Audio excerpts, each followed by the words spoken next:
Welcome, welcome everyone to Tap In again today with the one and only Mark Jones. It's actually not, the name is not one and only, there's another one. Yeah, but you are. It's one of the most common names you could ever imagine having, right? And I thought it was, a humbling sign of my, the lack of, I wasn't called Peregrine or the surname Dearborn like a friend of mine. Um, and then I go to America for the first time as a student, and someone absolutely freaks out on the registration. The lady registering for the conference, I'm a student, is 1999. And she turns to the room and she goes, "There's another Mark Jones." And I'm like, "What?" I had no idea. And I hadn't even linked it. I had the book on chart patterns by Mark Edmund Jones, but I hadn't even thought of the name link meaning so much to certain Americans. And I've done lectures before and come out, and three generations of the same family, the grandfather who was a student of Mark Edmund Jones, have come up to me and thanked me and said, "Wow, Mark Edmund Jones would have really appreciated what you were doing. We can tell you that from the heart." That's crazy. But there's sometimes weird synchronicities like that is going on with the same name. I also have a teacher Yes. called Pam, and it's not Pamela Coleman Smith, right? But it's Yeah. just sometimes things are going on. Anyway, to introduce you, this is the second part with you. I'm so happy that you're back because you must be the most exact fitting guest to this podcast to this day because you are both an astrologer and you are a therapist. You say you are a psychosynthesis therapist, so that's Yes. a particular way of doing therapy, right? And I'm exactly your podcast. And I was looking before I came on, and you've been doing this a while now, and you've had some serious guests. Ah, Yeah, it's a really impressive thing. Well done. And yeah, I couldn't think of a podcast with a title where you and I could be more aligned on some level, in that I'm unusual in that I have practiced entirely independently as a licensed therapist and entirely independently as an astrologer, as it were. And I've spent the last 10 years, at least explicitly, imagining a synthesis of the two. And this is more than just, I used to frame this by saying something like, the world of psychology needs to listen to astrology because look what psychology could be if it had this special map, if it had this special tool for insight recognition or personality diagnosis, or however you want to frame it.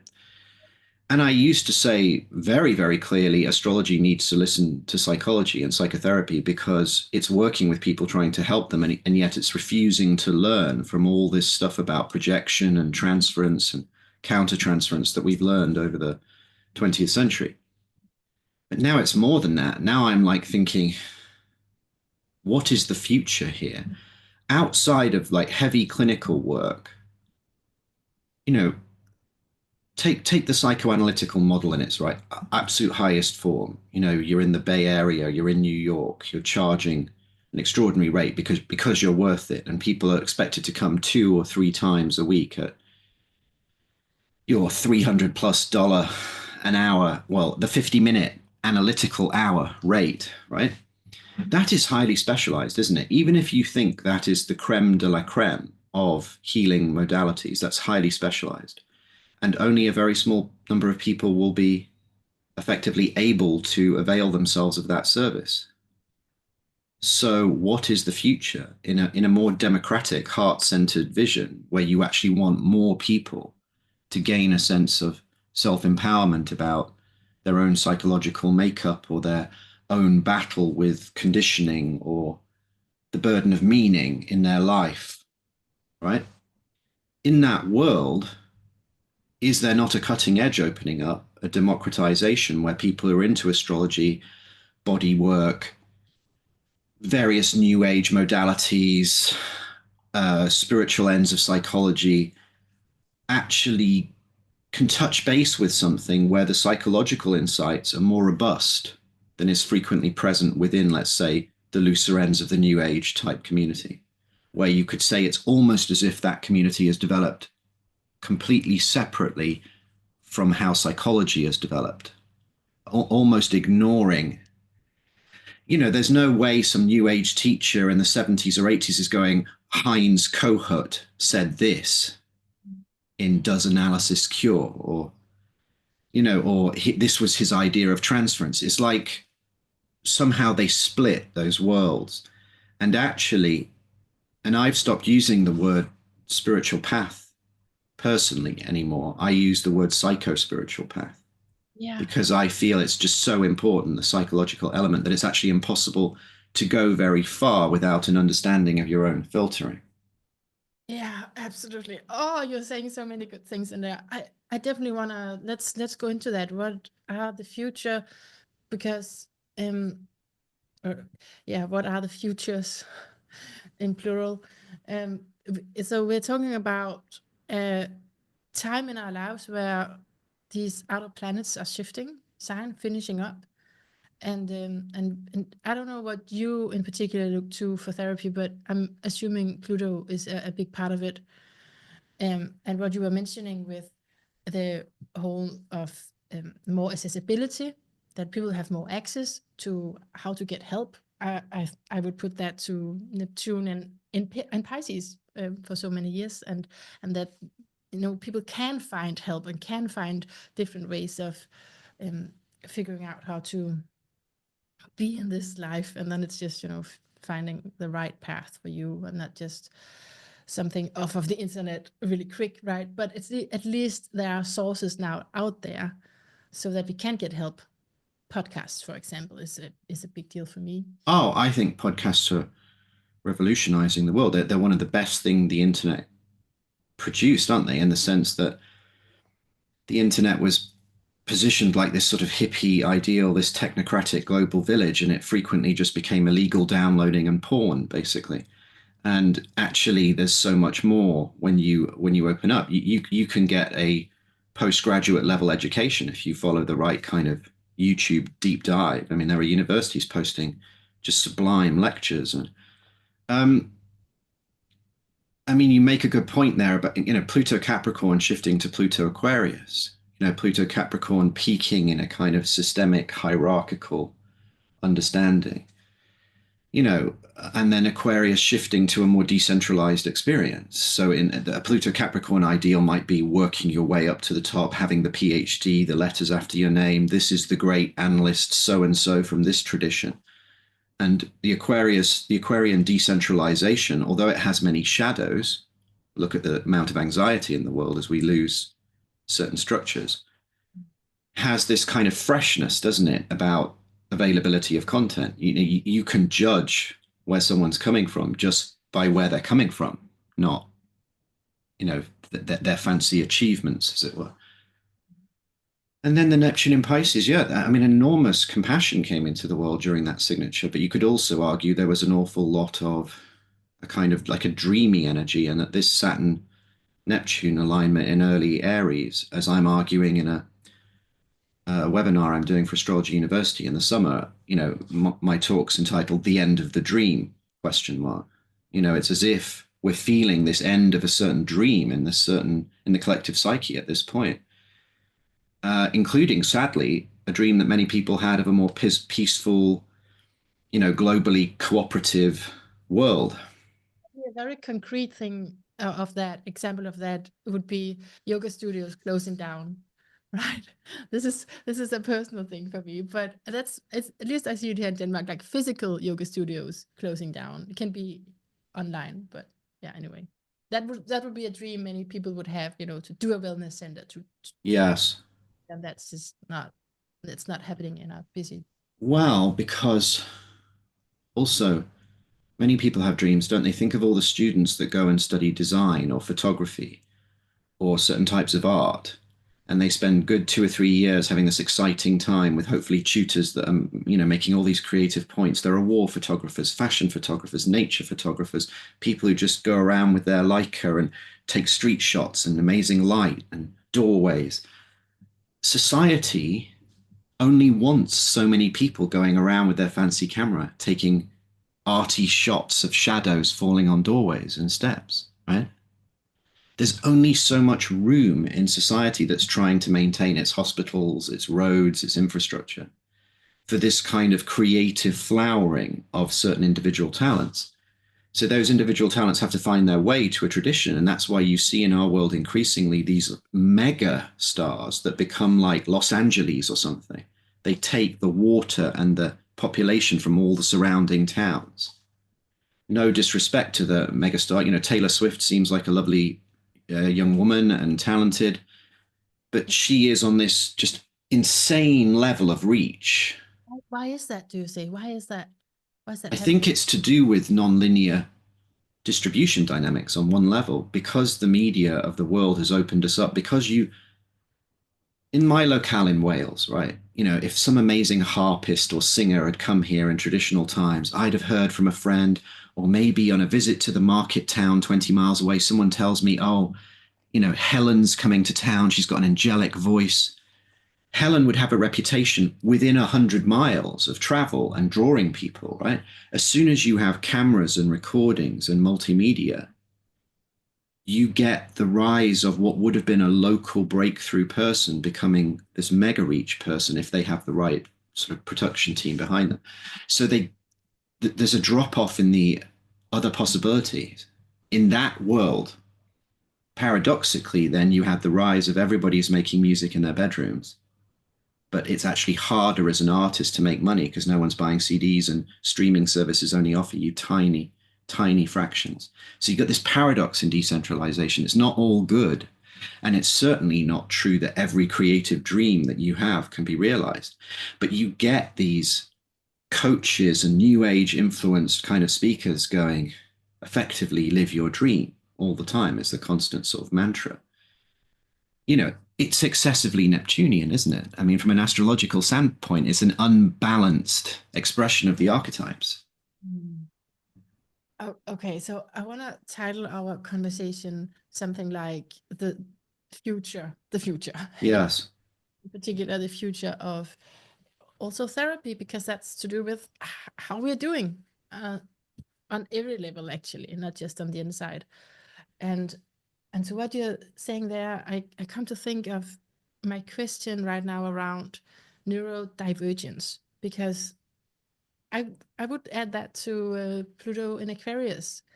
To do with that topic, it's been around for many years, and the term is in recent years. And but still, even though it's a common thing to speak about, and people will say, oh, I know all about that now, that's almost over, but it's not caught on in a way that many work environments have caught up on it, taken it seriously. And what I mean when I say neurodivergence is this spectrum of having a different brain. So, Yes. and I really love nerding around, exploring in the chat what signatures is more, where a diagnosis like that could be more prevalent, more common. For myself, I don't have the diagnosis. It's just I identify with all the symptoms, you can call it, or all the ability, because it's also that I think is the new wave, is to, could we actually look at our differences as something good? Could it be okay to be different? Could it be even better that you are the exact version that you are, and not, in always in, oh, but then you can't do the job, you can't fit into this society. Did you get all of that? There was a little Yes, there was a internet. tiny glitch, but I did. I think, in a way, I mean, a series of thoughts occur to me. One, I would argue the Saturn archetype itself has changed. The structures of normality, the pressures of conformity have actually evolved. I mean, and I would argue that there are a series of things that, so for example, around child rearing and child development, because there's an implicit question, can we love and support the more unusual expressions, rather than a norm? Yeah. If you think about it, it was only until the early 20th century that infant mortality dropped from from 40 something percent. So up until like the 1880s, 1890s, people are losing almost half their children to childhood illness and disease, right? You think about military infrastructure, the sheer number of people that went into either monastic or militaristic traditions by default. Uh, National service still exists in some countries as an echo of that. You think about the way that the whole concept of being, say, an unwed mother of a child has evolved in, say, Western society in the 20th century, how that would have been treated in the 20s or the 50s versus the 2000s, right? So I would argue that the Saturn pressure for conformity is actually changing, that there has been, in a sense, a Uranian freeing of certain Saturnian principles in our lives in the relatively privileged, for all its flaws, predominantly peaceful democratic West, at least. Let's just own that this is not the case for everyone in the world. And I do think it's a game changer, and I think it gives the capacity to appreciate unique perspectives that may become all the more important facing the various and complex problems that we face as individuals and as society. We may need lots of different types of perspectives pulling together. The problem we have is, though, that there is then a kind of clinical issue, because the deeper question also then becomes, are clinical labels generally liberating to people or like a prison sentence? And I would say that it's a mixed bag at this point. Sometimes it is an absolute act of liberation for a person to receive a diagnosis of some kind and have explained to them what felt like their world unraveling and realize there might be things you could do by having that perspective on it. And at the same time, there's still this weird sort of draconian element in the clinical world. And then you have different cultures' responses to it. I think neurodivergence in America is understood more and actually probably veering on, even things like ADHD are probably veering on overdiagnosis. But I think there are parts of Europe which are way behind that, on which it's clearly underdiagnosed. Mm. Yeah. So it's a complex bag, but I think it asks us to understand, the norms that we're setting all the time. I mean, how strong are they really? How important is a norm? Because you can go one extreme and say there is no normal, but clearly that's too far. I don't think that's healthy for people. It actually helps to have certain norms, and people's anxiety tends to go through the roof if you don't. But if you narrow those norms too much, you lose all this other creative experience. And then I think you're going to see with Pluto in Aquarius and Uranus in Gemini more understanding of this and more technological advancement or support for various perspectives. I think Uranus shifting into Gemini and trining Pluto in early Aquarius will be quite revolutionary in some technological and other fields, and in some sort of perspectives on things like how we filter information, how we process information. Interesting relating it to what you said earlier around our filters. Yes. And now this, how do we process information? Yeah, it's really interesting to me to think about what Pluto in Aquarius wants for us in terms of therapy.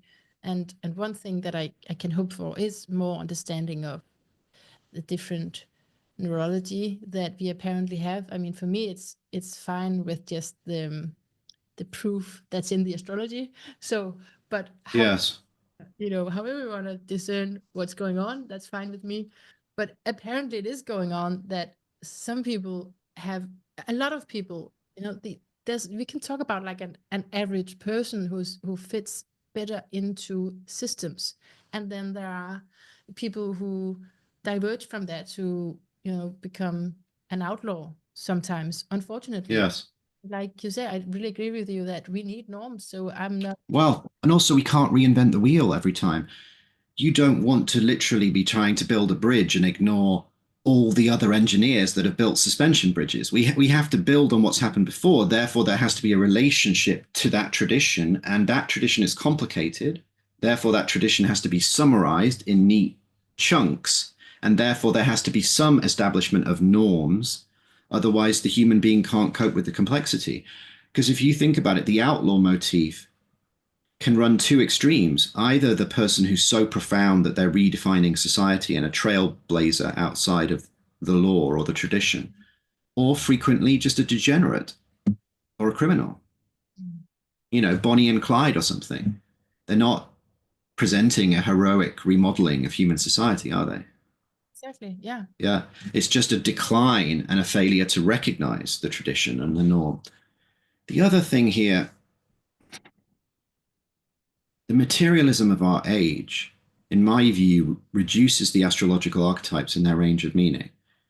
And that's a problem for people wanting to understand astrology. We have to return to a more sacred vision of the imagination that interprets symbolisms in a more multifaceted way. And then, of course, the materialism of our age and the technology also reduces, you know, in one world, Uranus and Gemini, trine Pluto and Aquarius, is going to try and answer the genuine question, how does therapy help more people? By having AI language models conduct therapy with people with no other human soul present. And that is literally being worked on. And various quite gifted therapists are contributing to that potential. Now, what do we think of that? I mean, I would be tempted to just be genuinely quite cynical and say it's missing the entire point and the entire soul. But maybe I should be more generous and just say at certain points that might really help someone, at least just by coming up with a good bit of advice or the sense of summarizing other approaches and what they might have done. Yeah, that is one thing I wanted to talk to you about as well. So I'm glad you went there. I mean, yes, there is definitely advantages to it. It's, I think also, what is it you say? There's this saying around you can't really trust someone if their opinion, if their livelihood it depends on having that opinion. You can't trust them to change their mind if they depend financially on having this one opinion. And so as therapists, we do have to look a little bit, more objectively, because it feels maybe threatening to us. Okay, well, am I not valuable? My time and my work is, can it just be replaced like that? But that's an experience many people have now with the robots coming, or AI is coming. And I think it is really valuable. I mean, I tried it out for the first time the other day, writing in ChatGPT. What should I say? And because I work in IFS, which is related, I guess, it is related to psychosynthesis in the way that you work with different states in yourself or different parts of yourself. And I just had a question like that. So answer me like Richard Schwartz would answer me. I Mm. typed that in there, and I'm sure it didn't exactly figure out his words, right? But it was just some of the common IFS questions, and so it is helpful. And I mean, I need Well, more. it's important to understand the level, isn't it? Yeah. It is helpful as a radical disseminator of pre-existing intelligent uh, intellectual data bytes that it has mined from other intelligent humans and their writings and their speaking. It has not dreamed it up. It is not a ghost in the machine in the computer. It is simply large language models who've been taught clever algorithms to raid all of human pre-existing knowledge, right? You can sort of see why Google was doing Google Books now for so long, why it was getting so many things digitized, because it can raid it with large language models with no copyright restrictions whatsoever in most cases. So then what is its gift? Its gift is to present Gemini data bytes of information, sentences, ideas, communicate. Now it's going to become very much the person's other side of Mercury, Virgo Mercury, how you interpret that. Can you be discriminating? Because just the fact that you were clever enough to ask it, what would Richard Schwartz say about this? Not everyone comes already knowing IFS or, suspecting that his idea of the caretaker or manager defense might be operating in a specific place, right? So, but all you're getting is ideas. Now, I've argued for years ideas can change people's lives because I think, in a way, this vision that you might call therapeutic coaching that I'm working towards on my psychosynthesis, my spiritual psychology coaching training, It's because I recognize that the longer format therapy training is not for everyone. It places you in a clinical world. You have all sorts of licensing pressures. You will probably have to drop the astrology or the yoga or the other things you're doing at least whilst you do that. I'm obviously creating something for people who want to use astrology at the forefront of what they do. That's never going to be accepted in licensing terms. But it's also because I'm just aware, what if we started, instead of having this idea where a person in deeper psychotherapy regresses in order to rediscover themselves, as it were, and is dependent on their therapist for a short space of time is the ideal until they recover themselves. If you are working with more, shall we say, just autonomous clients, at least in potential students, could you just include more radical transformative educational models within the work and rely them to be self-processing a chunk of that in their life instead of just it only occurring in the therapy hour each week or something? And because I'm just so aware that the world, therapy's made an enormous contribution to the world. And we have a paradox. Therapy can't do everything. We're seeing some of therapy's overreach, in my view. The therapy, well, it's like the therapification. Is that a word? Make therapizing everything. Yeah. Like people who can't talk to their ex without, bringing up with their therapist. It's like a certain culture might use lawyers or something. I can't talk to anyone who's difficult in my life without my lawyer present in business. Everything's involving the therapist. I was speaking to a therapist about just this issue the other day, and they shared, a wealthier client of theirs who'd asked to literally speak to them every single day. And they just said no. Yeah. Um, so, because I think we have to return to this sense of what is therapy for. It's a highly specialized skill set for a particular type of psychological or integrative or developmental issue. It's not for everything. Therapy can't necessarily help you deal with warfare or, the socio-political struggles of the world. I mean, the card that therapy has that always works is it's not what happens, it's not the weather, it's how you dress for it, right? Yes, yes. It's like whatever situation structurally you're in, you can always have that therapy card up and say, it's how you relate to it as well, you know. So But that I mean, the great proponent of that is Frankl, isn't it? Viktor Frankl in Man's Search for Meaning and Doctor of the Soul. And he literally creates a form of therapy called logotherapy, meaning therapy. I mean, he's an expression of my point. You don't just get to clothes in your metaphor, right? It's raining. How do you dress? Clothes don't just appear from nowhere. You don't go into the back of your house and just rip a piece of cloth down and start tying it around you. They are an expression of a culture over many, many centuries and refinements, right?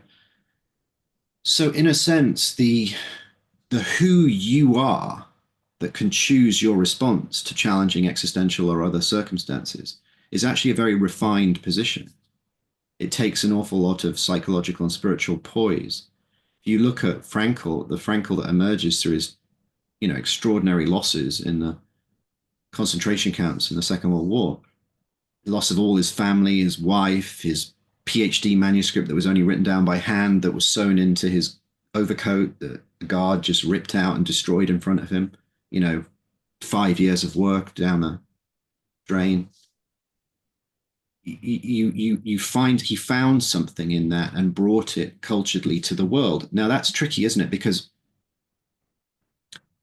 go back to AI, right? A large language model, Chat GPT or something, could tell you that Frankl story, and it could land flat, or it could tell you that story and be a little bit inspirational, right? yeah.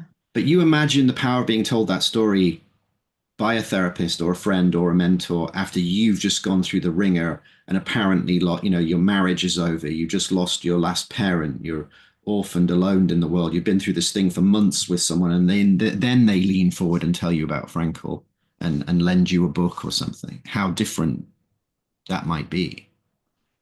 That's an excellent image of, yeah, I get that.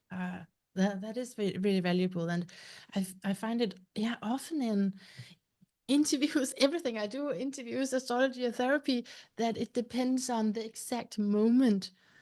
This is the moment where I can receive this. And had I heard it in another context, just on the bus, on a podcast where I wasn't really paying attention, it wouldn't have landed like that. It would just be something, oh yeah, I already know that.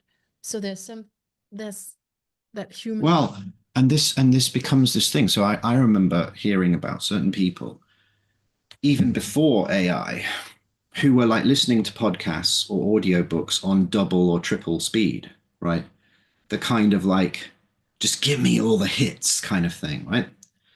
Now, I can understand there are occasional public speakers that are so slow that they are quite infuriating, right? And there are some books that are just not written for my kind, the pace of my kind of mind, right? So I can understand in occasional cases that might be valuable. But if serious books you're going through on double or triple speed, the idea that you're taking it in your being and recreating it, reading is not just about data. It is creating a contemplative inner stage where the characters and ideas in what you're reading dramatize themselves in your inner psychic theater, if you like. You are creating a contemplative internal reaction to what's presented, and certain qualities of the author and the ideas or historical periods that the author discusses are being recreated. If you don't participate in that recreation, then it all starts to become flat, like flatland reality. And there's a real danger in this Uranus Gemini acceleration that we forget the fact that words are not just signifiers. They don't just carry this one little packet of information and their sole job is to dump it on your mind. Then what is that? Is the sole job, you're saying? No, that is not. That is one level of what words do. Right. But I mean, when they are utilized by a master, they are capable of symphonic expression. They are capable of creating effectively another way of perceiving reality, aren't they? You know, the difference between, you know, a child clunking through a scale on a piano and Bach is quite profound. And that same principle is there with words.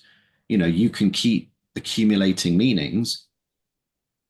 And to me, it's linked to the scientific, technological slant of our civilization. Our civilization literally mocks astrology as ludicrous, even in this era where it's more and more popular.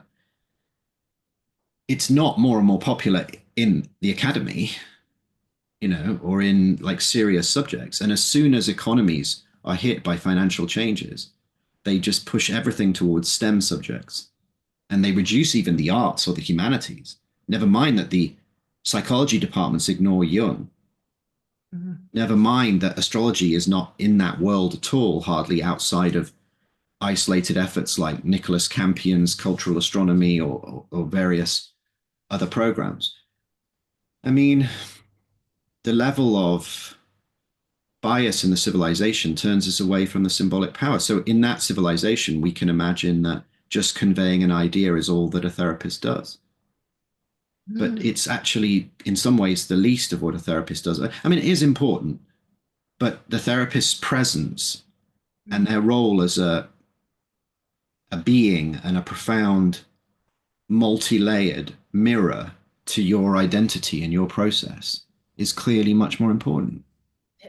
And there are so many layers to it, really. It's so true what you're saying about words being more than just, yeah, ideas or just meaning exactly what I say.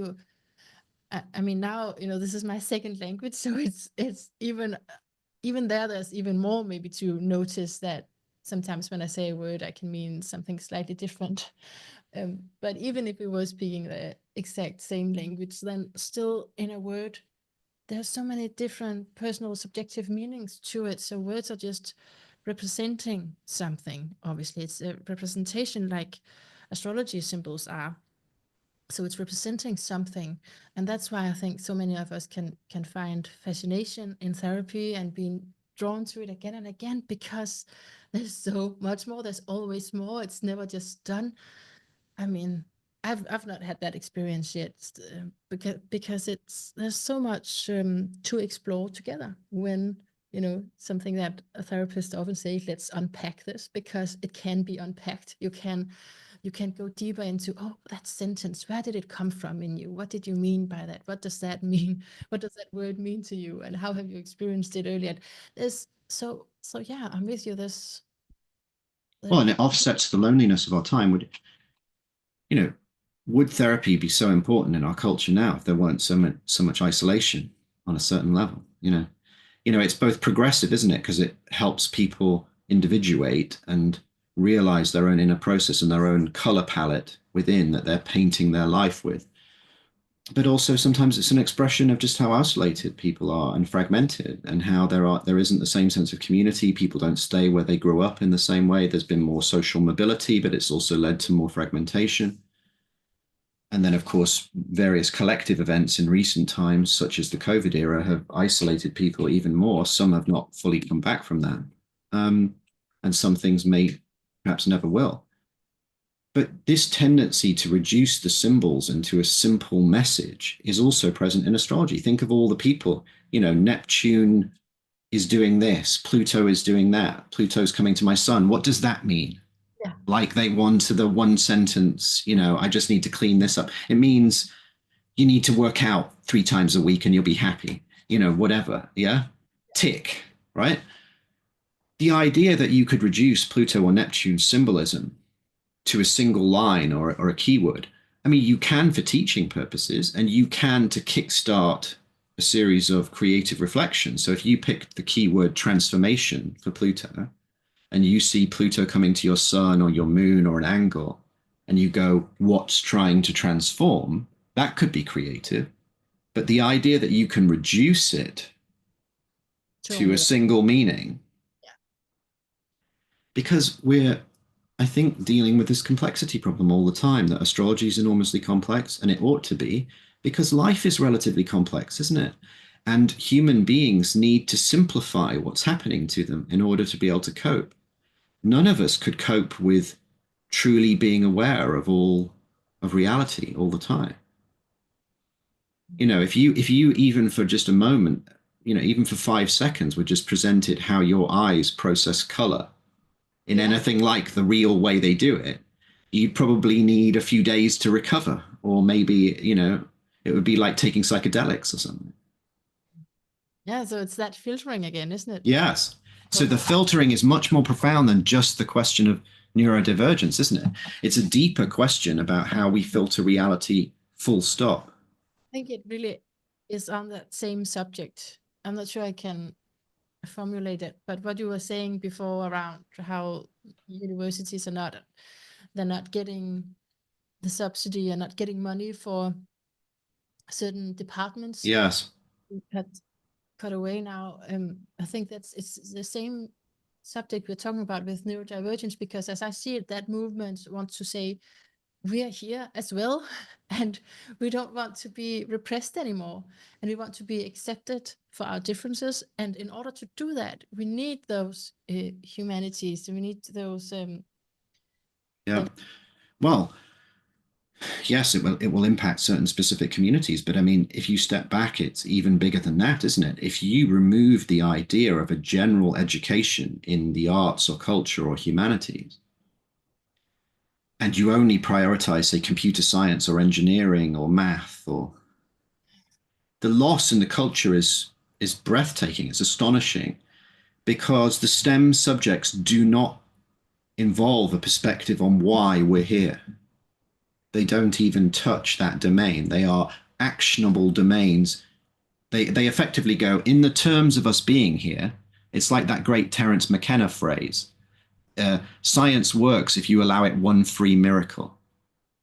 Like why there's anything at all. Why is there the Big Bang, right? So once you allow science the one free miracle, then it can start working on how things are happening, or processes or mechanics, etc. But it does nothing to address the value of why we're here, or the why of why we're here, which is why people are drawn so often to psychology, astrology, etc. Now, sadly, even psychology doesn't even address that level frequently. But that is the impulse, it seems to me, in the human experience. There is an implicit why. Why are relationships in my life working out or not working out? Why is my family so difficult? Why is each day so hard? Why am I not sleeping? These kinds of levels of why, all the way to why am I here for a brief time? I appear to suffer quite a lot, and then it's game over. Yeah. Yeah, That's that's the deeper why, isn't it? yeah, absolutely. And that comes from a very depressed place when you put it up like that. Yeah, I'm just, here to get it over with and die or feel. Well, that's the one way that people can respond to that. And the other way is they can recognize the existential challenge, which is it's true that you're only here for a brief time and it can be full of suffering. So, what does that mean? I mean, that was the Buddha's point, wasn't it? That was the first noble truth. He then went on to say a number of other things, like there is a path, there is a way through this, there is a way that you could become more dedicated, more insightful, more compassionate, more wise. But it's hard, isn't it? It's hard to get there. It's hard to get there in an era that is even capable of pathologizing that at its worst, or at least reducing it in terms of its significance. People, scientists, for example, might respect Buddhism, but they don't really understand what the Buddha was saying about the path, that there is a way through what the Buddha called the sort of twin stresses, the Scylla and Charybdis of eternalism and nihilism. So nihilism is you're here for the brief time, you suffer, you die, it's all pointless, why bother? Which is a huge modern dilemma. Just look at modern movies. Look at so many modern movies and feel into where they're coming from. And then on the other hand, eternalism is I'm here for a brief time, but I am going to assume the permanence of my meaning. Mm. Yeah, I am special and my I-ness just shines forever. I mean, I'm more attracted to that principle, but the Buddha's quite clear that, there's something more process and flux orientated going on, and you have to weave your way through the path in between these two extremes. I didn't get that the thing about the movies being inspired by. Well, if you just think about, I mean, I see this on a number of levels, and in a way, there's a limitation on the time format here to break it down too significantly. And remember, I've got a small child, so I haven't really watched any movies for a while. But I remember seeing 5 or 10 minutes of Batman versus Superman set in New York, where they're pummeling each other and destroying the city. Now, could that have been made in a not in a city? That's only what, a decade and a half or 2 decades after 9/11. We're clearly processing our threats. The Godzilla, could Godzilla have reformed in the modern way in a culture that hadn't had Hiroshima or Nagasaki? So there's like our response to trauma kind of level. But if you just look at the underlying moral or ethical emotive tone of many modern movies, they have absolutely no like center. There's no moral pathway. This wasn't always the case. Uh, You yeah, you had this idea, didn't you?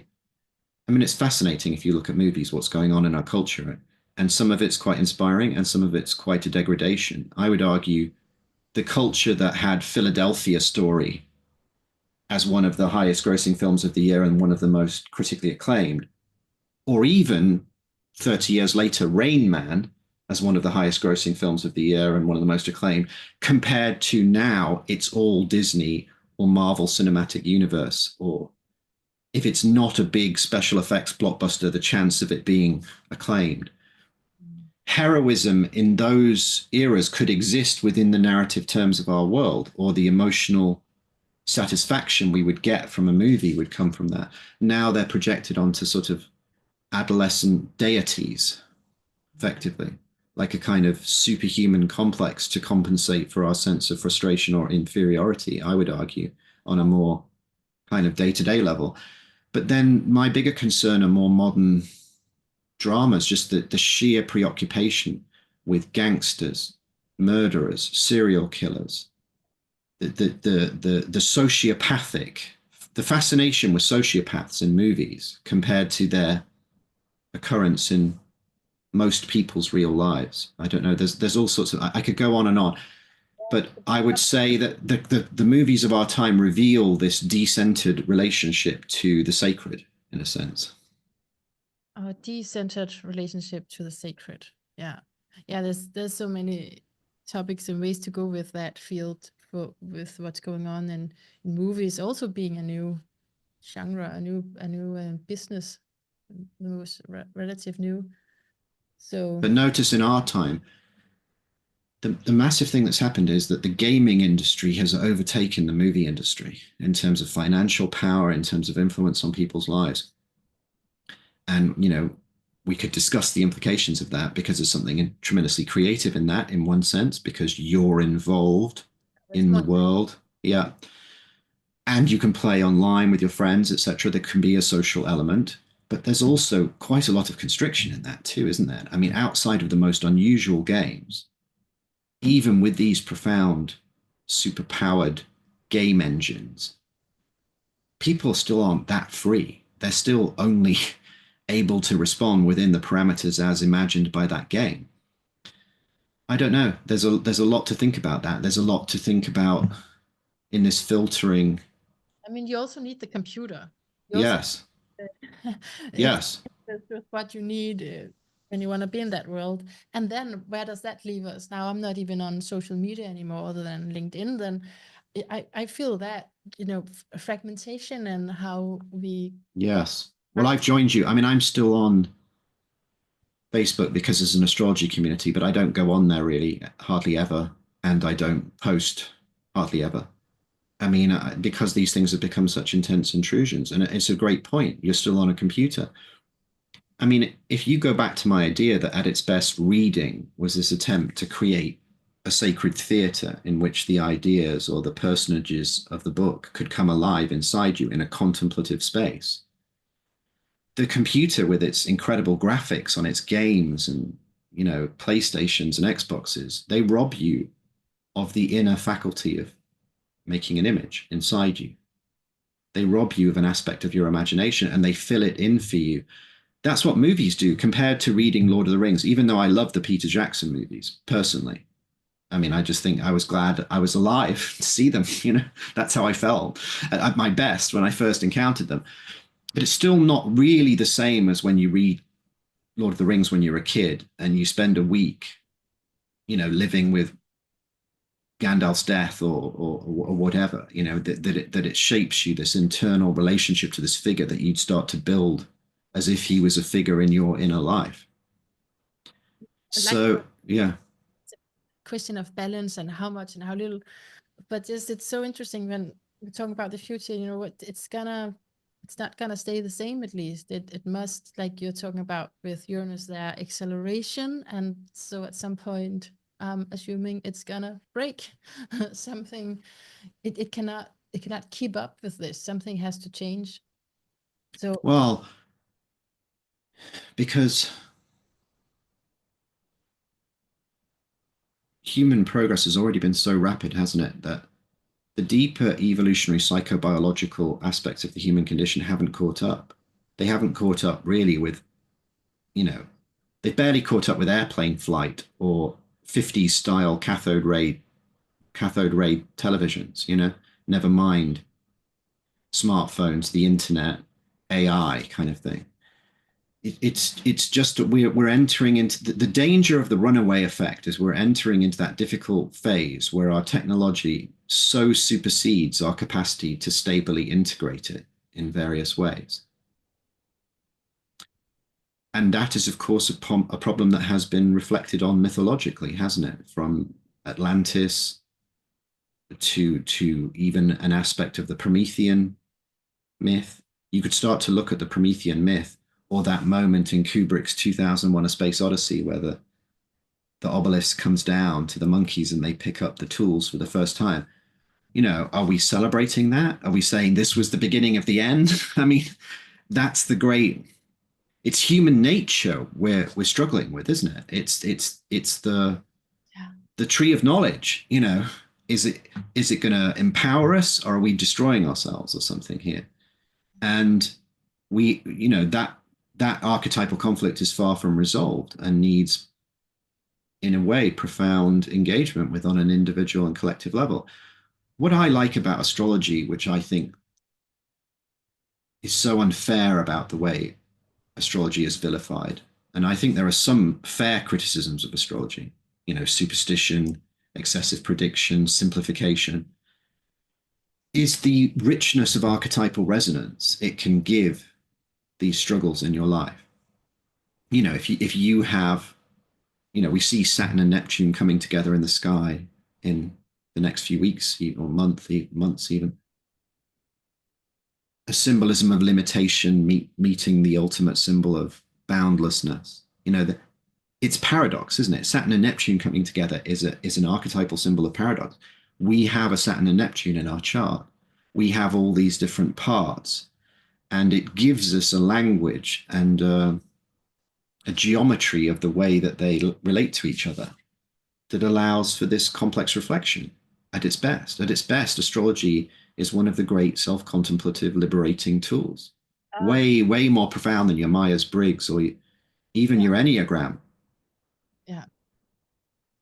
Yeah. It's on the level of what you used to saying before, tree of life. Yes, exactly. And that's how I learned it. I was studying the tree of life, and my first astrology teacher, Zev Ben Shimon Halevi, was also known as Warren Kenton, and he wrote the book, The Anatomy of Fate. And, that's my first encounter with astrology or an astrology teacher in my early 20s. Yeah.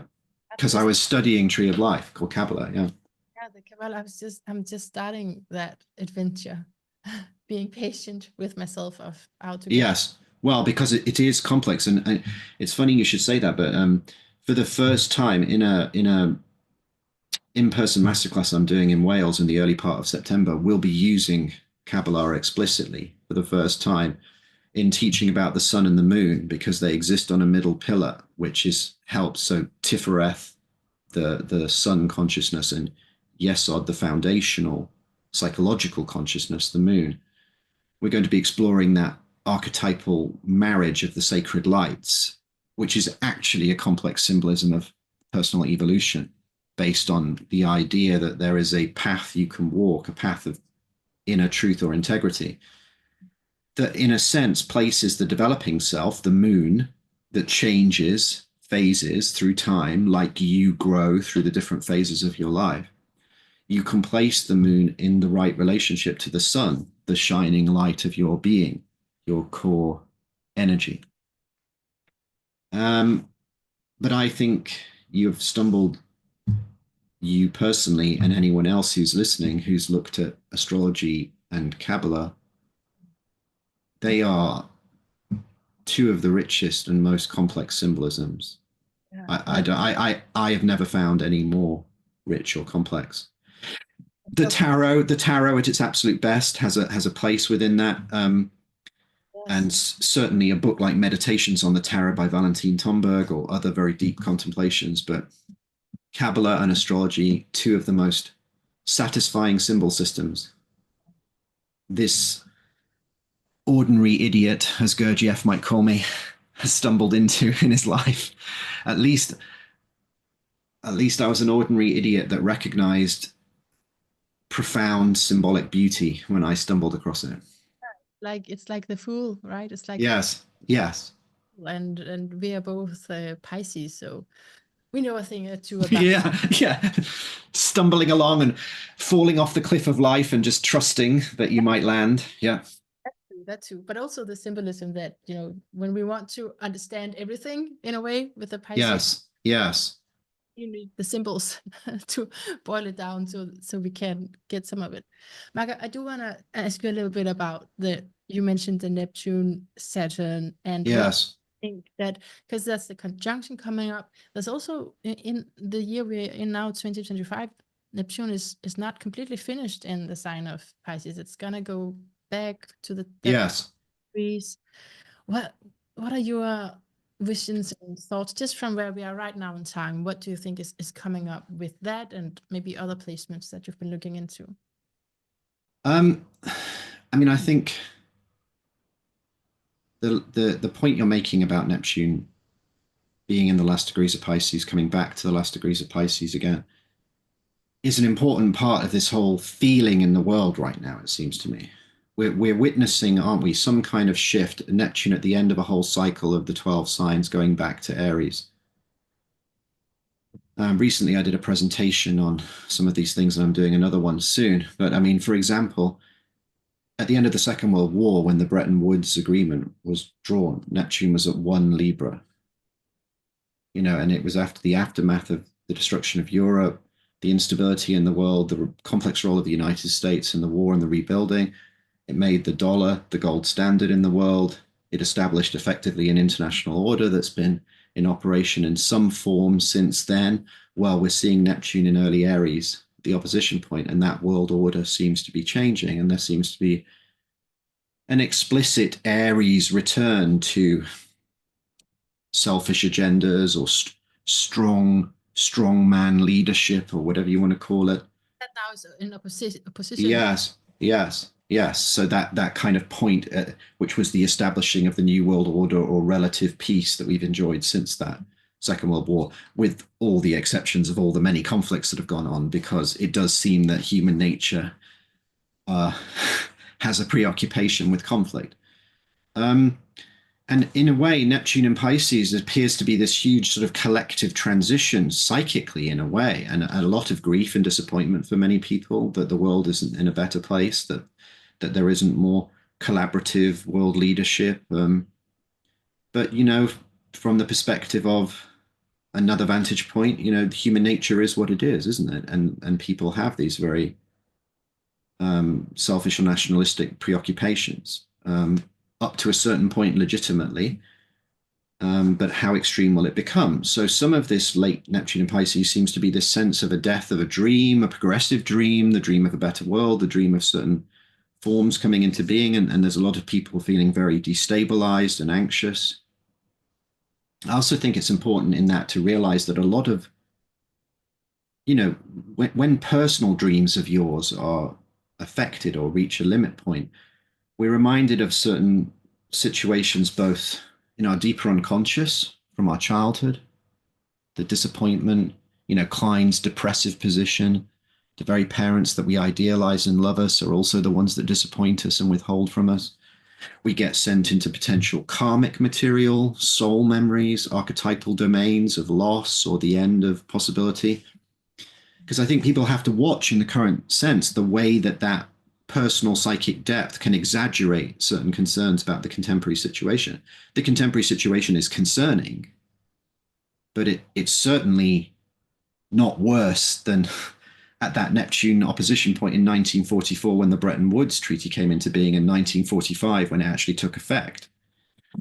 So there's an important balance to maintain there, I think, when it comes to that wrestling with that last degrees of Neptune in Pisces after this whole cycle of that way that a disillusioned Neptune can feel, which is something like, why isn't there more beauty in the world? Why aren't we more loving to each other? Why don't we all just run animal sanctuaries and, make love and music and be nice to each other? Why is the world so kind of cruel? And I sympathize, yeah. That disillusionment, and then a new chapter. Yes. And can we make this new chapter? Can we appreciate the sort of phoenix quality? In the talk I'm doing for Astrology University coming up in early June, I'm going to argue that Saturn and Neptune coming together are effectively a symbol of the sacred artist in a way.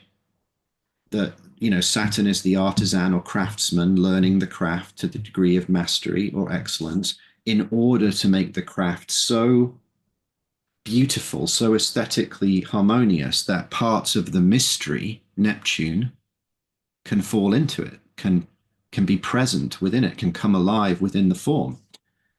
So I think there's an awful a lot of potentially personal, inspirational possibility in the current time. Because, at the end of the day, the great spiritual task of our world doesn't change, does it? Good times or bad times. There was this idea in Kabbalah that when the original divine light materialized and it was held in the Sephiroth, these, circular forms that make up the tree of life, the light at certain points was too unstable or too bright, and certain of the Sephirah broke or shattered, forming the Kelipoth, the world of shells, the broken glass. And that the role, the psychological and spiritual role of the aspirant in our time is to help rebuild the broken vessels so that they can contain the light. That is the tikkun olam. That is the work, the role. And you could argue at its best, therapy, astrology, conversations like this, where we try and lean into what might be going on, at least, in a relative long format. I mean, not a really long one. And obviously these are complex things, so we can only go so far, but it's all has the goal, doesn't it, of opening up these pathways and using the imagination and the inner being to create these pathways of possibility. And I would argue at a certain point that becomes ensouled by something. And that is the nature of the work if you accept your life on that level. Ah, and just to be sure, the glasses, the broken glasses there, and to recover that to a vessel, that would Yes, that would be us, right? We must be the vessels. exactly, at least in part. But we're also the forge. Well, how would broken glass be remade? It would have to be heated again, wouldn't it? It would have to go into the forge of your inner being to become protean again and then be shaped. Um, we have to have the fire. We have to accept the light and the fire. And it becomes then the task of the sacred artist, or from a different vantage point, the spiritual warrior, to do that work, to act with as much purity and as much truthfulness as one can attain, or as much insight or as much love as one can attain, and to do so as dedicatedly as one can do without having a breakdown. Mm. And then maybe have to just lay it all down at the end and realize, you just made a small contribution in a whole life. But I mean, hey, what a thing to have done. And the other image of shells that's not so negative is something like the Grand Canyon, isn't it? The Grand Canyon is formed by layers of tiny shells over, millions and millions of years, building up all these different colored sedimentary layers. I mean, Mm. we just cannot know what small contribution we're making. Maybe in some of my spiritual psychology training, I've inspired some people to go on, and I know I have, be therapeutic astrologers or coaches and work with people. And I'm sure listeners of this podcast have been inspired by you and what you've offered by opening up this space for these conversations. I don't think we can even fully take that in sometimes. That there will be a time, maybe, I don't know if you know, in the 70s and 80s, there were these things called the Seth books, where this sort of extra dimensional intelligence spoke through this lady called Jane Roberts, and her husband used to take detailed notes of everything that happened. Well, Jane Roberts then claimed at another point to have channeled the psychologist and author William James, the author of The Variety of Religious Experience. And a friend was telling me about this. I have not read this whole book, but he pointed me to this passage which I read. And William James, in the afterlife, whatever we make of this, describes to Jane Roberts, who has these volumes of the Seth material, some of which is really quite interesting about complex identity. And William James discusses the moment when the soul leaves the body, and at a certain point, rising up, sees the candle flame of its own love and service touch these other flames and light these other flames and fires, ripple out through the world psychically, and how blown away he was himself when he left the body and saw that. Yeah. Okay. Oh, yeah. Oh, I didn't know that. Okay. I do have time for one final, Yes. Yes, of course. but I want you to like if just answer in long. It's not supposed to be a short answer for my sake anyway. It keeps coming up as I'm reflecting into what you're saying. This question of fate. Yeah. I mean, I know it's not an answerable question, like, but I'm just gonna ask you and then see what comes up for you. How much can we do, right? How much can we actually do? And are some people more fated than others? Because that tends to be the case when we look at, their central placements, aspects to Yes. like that. So are some people more fated than others, and how does all of that work, do you think? I mean, so we have to understand that, first of all, you have to separate away from the word fate what the archetypal human condition is. This whole you're born at best, you grow old and you die, right? You have to separate that from fate because people they confuse the archetypal human dilemma, which feels like a great burden, with an oppressive fate. So let's just make that psychological step straight away and strip away. If we're talking about the lot handed out to you in, say, the myth of air in Plato, and then you cross the river of Lethe, forgetting the little scroll or whatever that you picked up, and you could argue that's the birth chart on some level. So I'll say that, just some clarifying thoughts. And then I'll go extremely the other way and say it's just obvious, isn't it, to us innately that some people are more fated than others. That just seems obvious. People have lives that you almost wouldn't believe. And truth is stranger than fiction.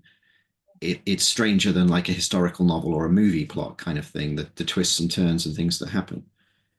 Now, what that means, whether that really is fate in the ultimate sense. So, a word like fate isn't a simple thing to approach to even get a handle on its meaning. And then, of course, fate doesn't exist in another context without comparing it to free will. I believe, and let me just make this assertion, that on the deepest spiritual level, fate and free will are not separate. So let's just take an example like a Saint John of the Cross or somebody like that, somebody who's praying and meditating for a long time, goes into a very profound, or Teresa of Avila, or, one of the great bodhisattvas or Sufi mystic, and they go into a place of union with the divine. Is that fated or free will? At that level, it's both. It was their free will to contemplate the union, Yeah. and to dedicate their life to that path. It was their fate that should flower at that particular point, the Buddha under the Bodhi tree. And yet it's neither of those things. It's grace. It is the mystery realized in human form. So at the ultimate level, I don't think there's the same distinction that exists on these earlier levels that we're contemplating it. And then I think there's one other idea I want to mention, which was big in the psychological astrology of the 80s and 90s, the idea that character is fate. And there is clearly something to this. Yeah. If your personality type is to promise lots to people, and then after an initial period of partying, to be ultimately disappointing to them, we can see how your life path is going to start working out, right?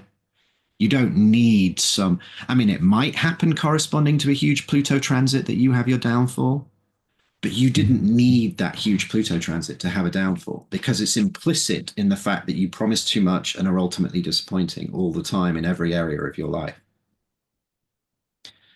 So these are the complexities. And then this idea, in my view, right, I'll just be as direct with you as I possibly can.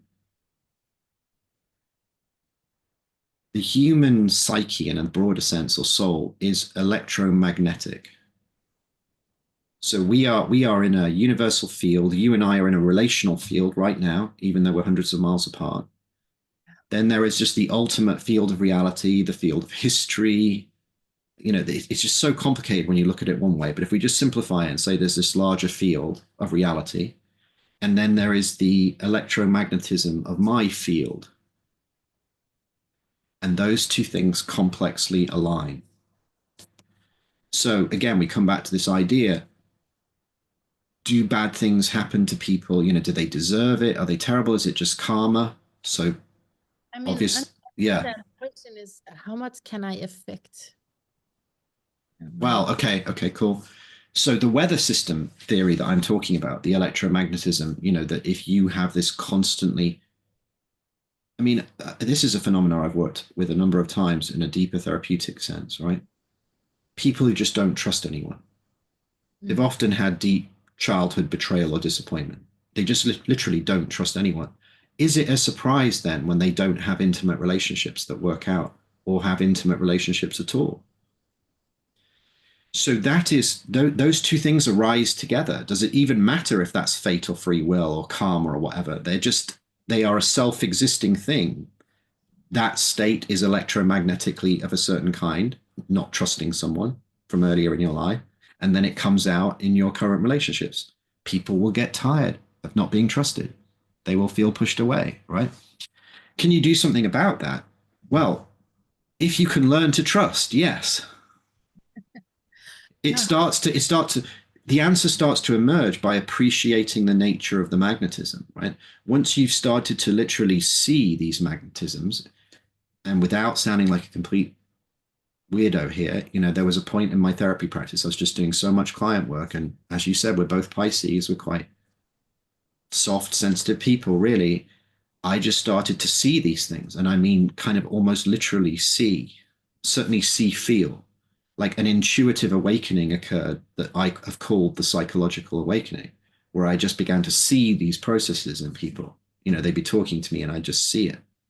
I don't mean it too literally. I don't want people to project like I'm some psychic seeing this other world narrative. No, it's more like a direct knowing, just a sense of where people are more deeply coming from. So I can be talking to someone in a one-off astrology reading and be 25 minutes in and know that they don't trust anyone in the world, for example. Yeah. Just know it. I You mean, just we're talking about certain stuff too, about what might have happened in their life. But so can you do anything about it? Well, isn't it good in a way that it isn't some externalized anthropomorphic figure punishing you? yeah. Yeah. Basically, your life is shit because God's pissed off with you, kind of thing. Excuse my language, but you know what I mean, that kind of feeling. Mm. And then, and here's the paradox, many people would almost prefer it was in the hands of an external figure because people carry so much shame and guilt and disempowerment sometimes inside themselves that they don't believe they can change the internal Okay. magnetism. Yeah. Yeah, I feel I found my answer. And that Yeah. last part. Oh yeah. Yes. That's what I feel the Kabbalah is for me at least, is that finding that empowerment and finding Yes. trust. I mean, it's going against the program, it's going against what I've been taught and what we've culturally internalized, that, like you say, there's this outer force that's holding us down, or we depend on our actions or whatever. But can we find that trust that each of us are valuable and good enough, exactly as we're supposed to be, and then go from there? It sounds so simple. So we're back to something we talked about before. If there's plenty of robots who could have stated this, but when you really take it in, I feel it's a deep truth. Exactly. But that is a truth that can only be experiential. If you like, it's a Tifereth truth in Kabbalah. It's coming from the solar center. It's coming from the furnace of the being. Because if you think about it from that perspective, that deeper acceptance, uh, the past pain, the struggles you've had, at a certain deep point of acceptance, they don't matter because they all led you to this point of deep participation in your own and in actual reality, your being feeling connected. Even profound trauma can be healed in that place because the suffering of time evaporates at a deeper point in what we could call being time. One of the ideas I'm going to explore in my masterclass is the different ideas of time experienced from different planetary perspectives. Like Earth time is very different from Moon time. Earth time is like hours and minutes, and Moon time is like psychological, emotional time, which is completely heightened if you're waiting for results for whether you got into university or you're waiting on a communication from a loved one. But sun time is different again because sun time is being time. And in being time, you could be on your deathbed and have 5 minutes before been totally unhappy about your life and go into this space where it's all completely all right because you've remembered, because you've dropped back into the fact that you're in a participatory being with it all. We kind of want to get to that knowing before we die. Yes, that would be ideal. And what's so beautiful about the tree of life or Kabbalistic teaching is how it places that central light in the central cross, in a sense, of the tree. And it's a deeply practical, engaged teaching. And you combine that with astrology. I mean, aren't I fortunate that in my youthful days, I stumbled across a man that was genuinely working to integrate both? I mean, I only studied with him for a short amount of time, but it's been a bedrock inspiration. I love seeing you do it because I feel a little bit, yeah, like some confirmation maybe from the outside here. That's nice as well, right? To get that, oh yeah, okay. So it does fit together because you're doing it as well. Yeah, yeah, yeah. It's well, and highly specialized things to bring together, aren't they? But they're deeply rewarding. And I don't know, I've worked with so many people now Mm. that I've seen the evidence, I've had the feedback, I've seen the evidence. It's like these enormously powerful psycho-spiritual transformative tools. Yeah. Last question for your moon. Yes. That is a curiosity. Is moon time slower then? It must be slower, right? Because of the emotional. Yeah, they're all a slowing, aren't they, compared to Earth time in a sense? Although moon time paradoxically can be quicker sometimes. It's fast. Moon time is the idea that your emotional space shapes your perception of time from a direct mood thing. You're working out, you don't really feel like working out, but you've told yourself you're going to do X amount on the exercise bag, but you're only 10 minutes in, looking at that clock, feels like half a year. Yeah. Yeah. So it can slow as well as quick. Because it quickens sometimes when there's enormous joy or whatever, or you've seen you bump into an old friend you haven't seen for years, and suddenly 2 hours go by in 15 minutes. Yeah. I see. Okay. Yeah, it's more complex. Okay, good. So interesting, all of what you're doing, and I'm excited to keep following your work. I feel like you were mentioning with another author there. I feel really happy. You mentioned it, I think, with the film director. I'm Yes. I'm really happy that you're here, right? I'm like Yes. live at the same time as you. Well, And that's great. Thank you.